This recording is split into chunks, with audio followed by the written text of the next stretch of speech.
Hello, good afternoon student. Myself Khushboo Shah. Last લેક્ચરમાં આપણે engineering mechanics સબ્જેક્ટમાં સિમ્પલ મશીન ચેપ્ટર જોયું હતું. આ લેક્ચરમાં આપણે chapter number 7 work, power and energy એ ચેપ્ટર જોઈએ. સ્ટાર્ટ કરીએ. Work, power and energy. First the definition of work. Whenever a force acts on a body undergoes a displacement, some work is said to be done. જ્યારે કોઈ પણ body ઉપર force લગાવવામાં આવે છે, ફોર્સ એપ્લાય કરવામાં આવે છે, ત્યારે જે બોડી જે છે એ જેટલું ડિસ્પ્લેસમેન્ટ કરે છે એને શું કયું કહેવાય? વર્ક થયું કહેવાય. Some work is said to be done. એટલે કે કોઈ પણ ઓબ્જેક્ટ છે, ઓબ્જેક્ટ ઉપર આપણે ફોર્સને એપ્લાય કરીએ છીએ તો એ ઓબ્જેક્ટ છે એ ફોર્સથી જેટલું ડિસ્પ્લેસમેન્ટ કરે છે એને કહેવામાં આવે છે work. Okay, work done is equal to force into displacement. Work done symbol છે W is equal to force means capital F into displacement means capital S એટલે કે સ્થળાંતર.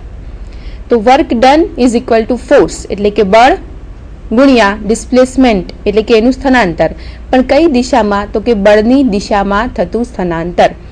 તો કાર્ય બરાબર બળ ગુણ્યા બળની દિશામાં થતું સ્થળાંતર મીન્સ કે W is equal two capital F into capital S. ફિગરમાં એક ઓબ્જેક્ટ બતાવેલો છે. એ ઓબ્જેક્ટને આપણે લેફ્ટ સાઈડથી ફોર્સ એપ્લાય કરીએ છીએ. તો ઓબ્જેક્ટ ઉપર ફોર્સ એપ્લાય કરતા જે ઓબ્જેક્ટ જે છે એ એસ જેટલું ડિસ્પ્લેસમેન્ટ કરે છે. ઓકે, એટલે કે જે ફર્સ્ટ ઓબ્જેક્ટ છે એ એસ જેટલું મૂવ થાય છે અને પછીની જે સેકન્ડ કન્ડિશન છે એ ઓબ્જેક્ટની છે એ એસ જેટલું મૂવ થયેલી કન્ડિશન છે. મીન્સ કે એફ ફોર્સને એપ્લાય કરતા એ એસ જેટલું ડિસ્પ્લેસમેન્ટ કરે છે. ઓકે, એટલે કે વર્ક ડન કેટલું થશે? તો W is equal to F into S means કે જેટલો ફોર્સ એપ્લાય કર્યો છે એ ફોર્સ ઇન્ટુ જે ઓબ્જેક્ટ છે એ કેટલું ડિસ્પ્લેસમેન્ટ કરે છે એ displacement. Okay, so W is equal to F into S. ઓકે, જે ઓબ્જેક્ટ જે છે એ ફર્સ્ટ કન્ડિશનથી સેકન્ડ કન્ડિશનમાં આવે છે એટલે શું થયું કહેવાય? વર્ક ડન થયું કહેવાય. Okay, unit of work. In SI system unit of work is joule. બરાબર, SI સિસ્ટમમાં કાર્યનો એકમ શું છે? જૂલ છે. 1 joule is equal to 1 newton into metre and 1 kilo joule is equal to 1 kilo newton into metre. Okay student, તો વર્કની definition clear થઈ કે વર્ક એટલે કોઈ પણ ઓબ્જેક્ટને ફોર્સ એપ્લાય કરતા એ જેટલું સ્થળાંતર કરે છે એને થયું કહેવાય વર્ક. એટલે કે બળ ગુણ્યા બળની દિશામાં થતું સ્થળાંતર. અને કાર્યનો એકમ શું છે? ઇન SI સિસ્ટમમાં, સિસ્ટમ ઇન્ટરનેશનલમાં જૂલ છે અને 1 જૂલ બરાબર 1 ન્યૂટન ઇન્ટુ મીટર અને 1 કિલો જૂલ બરાબર 1 kilo newton into metre. Okay, next જે ફિગર આપેલી છે, પહેલો ઓબ્જેક્ટ છે, એમાં ફોર્સ એપ્લાય કરવામાં આવે છે પણ ફોર્સ જે છે એ ઇન્ક્લાઇન છે એટલે કે પર્ટિક્યુલર ડિગ્રીએ કોઈ પણ ફોર્સને એપ્લાય કરવામાં આવ્યો છે. ઓકે, એટલે કે કોઈ પણ થીટા, કોઈ પણ ડિગ્રીએ, સપોઝ કે 30 ડિગ્રી, 60 ડિગ્રી અને કોઈ પણ ફોર્સ છે 10 કિલો ન્યૂટન, 15 કિલો ન્યૂટન એ ઓબ્જેક્ટ ઉપર એપ્લાય કરવામાં આવ્યો છે. તો ઓબ્જેક્ટ જે છે એ ઇન્ક્લાઇન ફોર્સ લગાવતા ફર્સ્ટ જે પોઝિશન છે ત્યાંથી મૂવ થાય છે અને કઈ પોઝિશનમાં આવે છે? સેકન્ડ પોઝિશનમાં આવે છે. એટલે કે જે તમને એરો બતાવેલો છે ફર્સ્ટ જે છે ત્યાંથી સેકન્ડ સુધીનો S એટલે કે ડિસ્પ્લેસમેન્ટ. તો ઇન્ક્લાઇન ફોર્સને એપ્લાય કરતા ઓબ્જેક્ટ છે એ ફર્સ્ટ કન્ડિશનમાંથી સેકન્ડ કન્ડિશનમાં આવે છે એટલે એટલું મૂવ થાય છે. Okay, so W is equal to F cos theta into S. F cos theta આપણે ઇન્ક્લાઇન ફોર્સ છે એને બે ફોર્સમાં કન્વર્ટ કરતા આપણે શીખી ગયા છીએ, એક સાઇનના ફોર્મમાં અને એક કોસના ફોર્મમાં. આમાં હોરિઝોન્ટલ ફોર્સને આપણે ઇન્ક્લુડ કરવાનો છે માટે હોરિઝોન્ટલમાં આવશે કોસ, F cos થીટા. જેટલો ફોર્સ છે એ ફોર્સ, કોસ અને જેટલી ડિગ્રી આપેલી હશે એટલી ડિગ્રી મીન્સ કે F cos theta. Okay, so so F cos theta into S means કે ડિસ્પ્લેસમેન્ટ જેટલું અંતર ખસે છે એ બંનેનું આપણે મલ્ટીપ્લાય કરીએ તો આપણને શું મળે? વર્ક મળે. ઓકે, નીચે ડેફિનેશન આપેલી છે. Van a force of 1 newton displace a body through 1 meter, work done is 1 joule. Okay, જ્યારે ફોર્સ કેટલો હોય? 1 ન્યૂટનનો હોય ત્યારે જે ઓબ્જેક્ટ છે, કોઈ પણ બોડી છે, એ કેટલું ડિસ્પ્લેસ કરે છે, કેટલું અંતર ખસે છે? 1 મીટર જેટલું. એટલે કે કોઈ પણ બોડી ઉપર 1 ન્યૂટનનો ફોર્સ એપ્લાય કરતા એ બોડી 1 મીટર જેટલું ડિસ્પ્લેસ કરે. ઓકે, તો કાર્ય કેટલું થયું કહેવાય? 1 જૂલ કાર્ય થયું કહેવાય.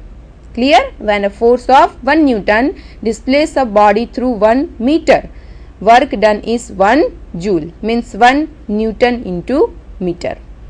ક્લિયર? નેક્સ્ટ જોઈએ. Work necessary for lifting the body, એટલે કે બોડીને લિફ્ટ કરવા માટે કેટલા કાર્યની જરૂર પડે છે? Work necessary for lifting the body, કોઈ પણ ઓબ્જેક્ટને લિફ્ટ કરવા માટે. To lift mass from position 1 to position 2, upward force F is required. તમે ફિગરમાં જોઈ શકો છો, જે નીચેનો ઓબ્જેક્ટ આપેલો છે, એટલે કે પોઝિશન 1 ઉપર જે ઓબ્જેક્ટ આપેલો છે, એ ઓબ્જેક્ટને પોઝિશન 2 સુધી જો લઈ જવો હોય તો એફ ફોર્સ આપવો પડે. એટલે કે એફ તમે એટલું બળ આપો તો એ ઓબ્જેક્ટ છે એ પોઝિશન 1 માંથી પોઝિશન 2 માં આવે. અને પોઝિશન 1 થી પોઝિશન 2 ની હાઇટ કેટલી છે? h છે. Okay, upward force F is equal to weight of body, means કે જેટલો ફોર્સ જે છે એના બરાબર થશે ઓબ્જેક્ટનું વેઇટ. કેમ કે ઓબ્જેક્ટનું જે ટોટલ વેઇટ છે એ ટોટલ વેઇટને જ આપણે અપવર્ડ પોઝિશન 2 માં લઈ જવાનું છે. ક્લિયર? માટે એફ ઇઝ ઇક્વલ ટુ શું થશે? ડબલ્યુ થશે. હવે ફિગરમાં આપેલું છે W is equal to mg. So F is equal to W is equal to mg, mass into gravitational force. Okay,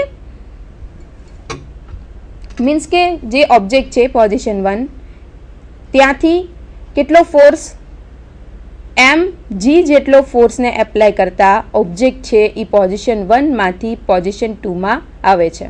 okay, to lift mass from position 1 to position 2, upward force F is required and position F is equal to W is equal to mg. So work done is equal to force into displacement, જે આપણે આગળ definition જોઈ ગયા કે કાર્ય બરાબર થાય બળ ગુણ્યા બળની દિશામાં થતું સ્થાનાંતર. Means W is equal to force F into H. હવે અહીંયા એચ કેમ યુઝ થયો છે ડિસ્પ્લેસમેન્ટમાં? આપણે ફિગરમાં જોઈ શકીએ છીએ કે જે ફર્સ્ટ ઓબ્જેક્ટ છે એ સેકન્ડ ઓબ્જેક્ટ સુધી, એટલે કે ફર્સ્ટ પોઝિશનમાંથી જ્યારે સેકન્ડ પોઝિશનમાં આવે છે ત્યારે એ કેટલું ડિસ્પ્લેસમેન્ટ કરે છે, કેટલું મૂવ થાય છે? એચ જેટલું મૂવ થાય છે, એટલે એ થયું એનું displacement. Clear? So W is equal to F into H, but F is equal to mg. તો એ પુટઅપ કરીએ વેલ્યુ તો W કેટલો થશે? W બરાબર mgh. આપણે આગળ જોઈ ગયા કે F ઇઝ ઇક્વલ ટુ શું છે? mg. મીન્સ કે જે ઓબ્જેક્ટ છે એનું જે ટોટલ વેઇટ આપેલું છે એ વેઇટ બરાબર શું થાય છે? ફોર્સ થાય છે. તો F is equal to mg. So W is equal to mgh. તો વર્ક કેટલું થયું કહેવાય? mgh જેટલું. Okay, where m is equal to mass, ઓબ્જેક્ટનું જે વજન છે એને કહેવામાં આવે છે m. g gravitational acceleration, g ને શું કહેવામાં આવે છે? ગુરુત્વ પ્રવેગ. એનું વેલ્યુ છે 9.80 મીટર પર સેકન્ડ સ્ક્વેર. અને h is equal to height, height મીટરમાં, માસ કેજીમાં and gravitational acceleration metre per second સ્ક્વેરમાં. Clear? And W is equal to mgh. એટલે કે કોઈ પણ ઓબ્જેક્ટ છે એને અપવર્ડ પોઝિશન 1માંથી પોઝિશન 2માં જો લઈ જવું હોય તો કેટલું વર્ક કરવું પડે? તો કે mgh જેટલું વર્ક કરવું પડે. ક્લિયર? આપણે જે ફિગરમાં જોયું કે પોઝિશન 1 ઉપર ઓબ્જેક્ટ છે એને પોઝિશન 2 ઉપર લઈ જવું છે તો હાઇટ કેટલી છે? એટલે કે h હાઇટ જેટલું એ અપવર્ડ જશે, પણ એને અપવર્ડ જવા માટે કેટલો ફોર્સ એપ્લાય કરવો પડશે? તો ફોર્સ જે છે તો ફર્સ્ટ આપણે શું જોયું કે ફોર્સ કેટલો એપ્લાય કરવો પડશે? તો કે ઓબ્જેક્ટ છે એનું જેટલું વેઇટ છે એ વેઇટને જ આપણે લિફ્ટ કરીને ઉપર લઈ જવાનું છે, બરાબર? તો એનું વેઇટ કેટલું છે? mg જેટલું. તો ફોર્સ કેટલું થશે? તો કે ફર્સ્ટ એનું જે વેઇટ છે એ વેઇટ એટલે કે એટલો ફોર્સ એપ્લાય કરવો પડશે, તો એ ફોર્સ ઇન્ટુ ડિસ્પ્લેસમેન્ટ. ઓકે, તો mg અને ડિસ્પ્લેસમેન્ટ h માટે work done is equal to mgh. Force displacement diagram. આપણે ફોર્સ ડિસ્પ્લેસમેન્ટ જોયું, હવે force displacement diagram. Magnitude of work done can be obtained by force displacement diagram. જે કાર્યનો એકમ છે, જે મેગ્નિટ્યુડ છે, એ કેવી રીતે મળે છે? ફોર્સ ડિસ્પ્લેસમેન્ટ ડાયાગ્રામ પરથી મળે છે. Force is plotted on y axis and displacement on X axis. જે આપણને ડાયાગ્રામ આપેલો છે એ ડાયાગ્રામમાં ફોર્સ એટલે કે બળ જે છે એ y એક્સિસ ઉપર બતાવેલા છે અને જે ડિસ્પ્લેસમેન્ટ છે, જે સ્થળાંતર થાય છે, એ કઈ એક્સિસ ઉપર? એક્સ એક્સિસ ઉપર બતાવેલા છે. Work done will be equal to the area of the force displacement diagram. શું કહે છે અહીંયા? કે work done will be equal એટલે કે જે કાર્ય થાય છે એ કોના બરાબર થશે? The area of the force displacement diagram. જે ફોર્સ ડિસ્પ્લેસમેન્ટ ડાયાગ્રામ છે એના એરિયા બરાબર શું થશે? વર્ક ડન એટલે કે કાર્ય બરાબર ફોર્સ ડિસ્પ્લેસમેન્ટ ડાયાગ્રામનો એરિયા થશે. અને એ ફોર્સ ડિસ્પ્લેસમેન્ટ ડાયાગ્રામ ઉપરથી શું મળશે? Magnitude of work done. Okay, તો ચલો હવે ડાયાગ્રામ જોઈએ આપણે. ટાઈપ 1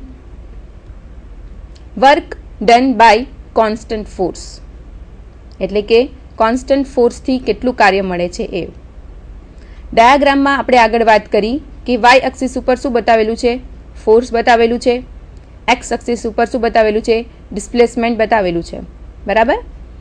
મીન્સ કે ઓ A C B A rectangle બતાવેલો છે અને ઓ એ એટલે કે ફોર્સ એફ અને O B displacement S. Okay, so F is equal to constant force. આપણે અહીંયા કયા ફોર્સની વાત થાય છે? કોન્સ્ટન્ટ ફોર્સની. S is equal to displacement. So work done is equal to area of rectangle O A C B. આપણે આગળ વાત કરી કે કેટલું કાર્ય થયું કહેવાશે? તો કે જે આપણને રેક્ટેંગલ આપેલો હશે એ રેક્ટેંગલના એરિયા બરાબર વર્ક ડન થશે. ક્લિયર? સો એરિયા કેટલો થશે રેક્ટેંગલનો? F into S. So work done is equal to F into S means કે force into displacement. Clear? Next જોઈએ આપણે type 2. Type 2 work done by variable force. Type 1 શું હતું? Work done by constant force. Force constant હતો. અને type 2 છે work done by variable force. Force is increased from 0 to F. ડાયાગ્રામમાં જોઈએ Y axis ઉપર ફોર્સ બતાવેલું છે, એક્સ એક્સિસ ઉપર ડિસ્પ્લેસમેન્ટ બતાવેલું છે અને જે ફોર્સ જે છે એ બળ જે છે એ 0 થી ક્યાં સુધી પહોંચે છે? વેરિયેબલ ધીમે ધીમે ધીમે વધીને એફ સુધી પહોંચે છે. એટલે કે અહીંયા પોઈન્ટ એ બતાવેલો છે ત્યાં હાઇટ સુધી ધીમે ધીમે ધીમે ફોર્સ જે છે એ વધતો જાય છે. તો અહીંયા આપણને ટ્રાયેંગલ મળે છે ઓ એ બી. ઓકે, તો work done is equal to area of triangle O A B. અહીંયા આપણે વાત થાય છે કે કાર્ય બરાબર શું થશે? તો કે જે આપણને ઓબ્જેક્ટ આપેલો છે એ ઓબ્જેક્ટના એરિયા બરાબર થશે કાર્ય. તો અહીંયા આપણી પાસે ઓબ્જેક્ટ છે triangle. So work done is equal to area of triangle O A B. So work done is equal to ટ્રાયેંગલનો એરિયા શું થશે? 1/2 base into height. Okay, so 1/2 into F into S, પાયો અને વેધ, પાયો છે એનો એસ અને વેધ છે એનો F. Okay, so work done is equal to 1/2 into F into S. Means કે અહીંયા બે ટાઈપની આપણે વાત કરી, work done by constant force. અહીંયા ફર્સ્ટ જે વાત હતી એ શું હતી, ફોર્સ કેવો રહે છે, બધી જગ્યાએ સરખો રહે છે, કોન્સ્ટન્ટ છે ફોર્સ. અને જે સેકન્ડ જે છે એ શું થાય છે, વેરિયેબલ છે, એટલે કે 0થી ધીમે ધીમે વધતા એ પોઈન્ટ સુધી પહોંચે છે, એટલે કે ફોર્સ જે છે એ બદલાતો રહે છે. તો એમાં વર્ક થયું કહેવાય 1/2 ઇન્ટુ એફ ઇન્ટુ એસ. અને જ્યારે ફોર્સ કોન્સ્ટન્ટ રહે છે ત્યારે work done is equal to F into S. Clear? Next જોઈએ આપણે work done in compressing and stretching a spring.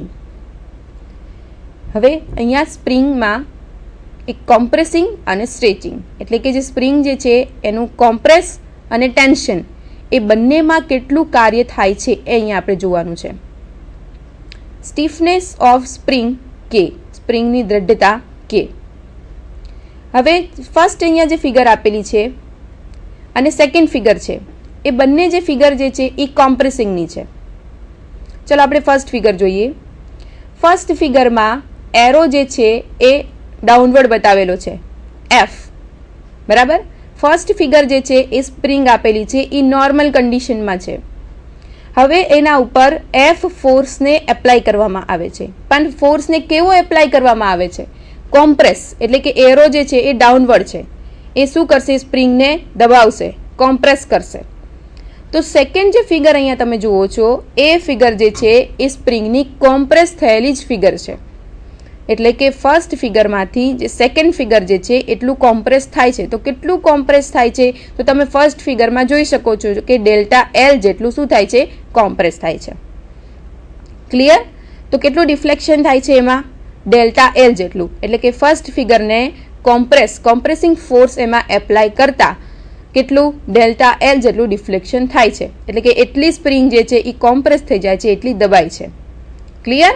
તો ફર્સ્ટ અને સેકન્ડ જે છે ફિગર એ છે કોમ્પ્રેસિંગની, એ તમને ઇફેક્ટ બતાવે છે સેકન્ડ ફિગરમાં કોમ્પ્રેસિંગ ઓફ સ્પ્રિંગ. ક્લિયર? હવે જે થર્ડ અને ફોર્થ જે ફિગર આપેલી છે એ આપેલી છે સ્પ્રિંગ ઇન ટેન્શન. તો જે થર્ડ જે ફિગર છે એ નોર્મલ કન્ડિશનમાં છે. હવે એના ઉપર જે ફોર્સ એપ્લાય કર્યો છે એનો એરો તમે જોઈ શકો છો કેવો છે, ડાઉનવર્ડ છે. સ્પ્રિંગને